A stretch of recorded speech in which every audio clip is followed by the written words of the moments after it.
Lango la bandari ya kwanza ya Bagamoyo. Okay. Naam.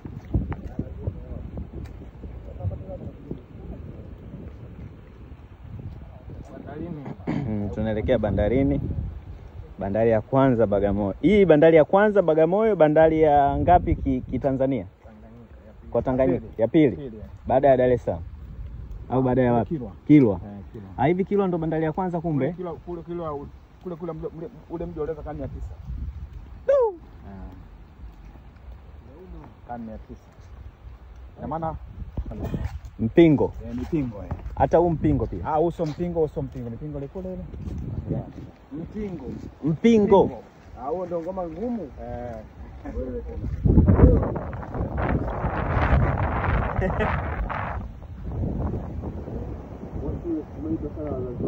Bandari ya kale ya Kaole. Kwenye bandari hii hutoweza kuona jengo wala geti kama bandari za sasa, kwani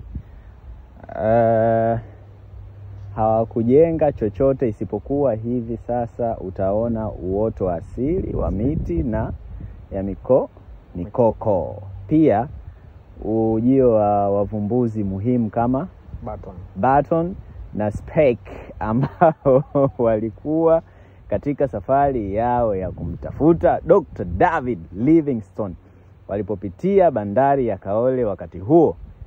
In this old huko atasoma yenyewe. Brother, tuendelee. Kwa hiyo kama nilipoongea pale mwanzo kwamba kuhusu bandari ambayo tunaiona sasa, hapa basi mambo yale wanafanya wao kufanya kama ile bandari ya kwanza kwa Bagamoyo. Na tulimtoka kama miti ya mikoko. Ndio. Ipo aina tofauti. Naam, au ni maji ya bahari? Hii ni bahari yetu ya Hindi, yote ni maji. Yote ni bahari.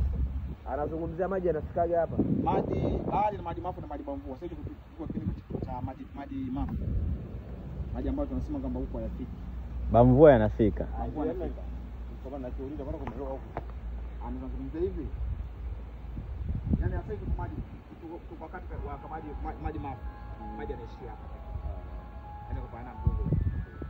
Ila maji bamvua ni maji yanafika mpaka huko. Sasa hii ndio mtoka watu wanajiona wako wanaitwa mkoko msinzi.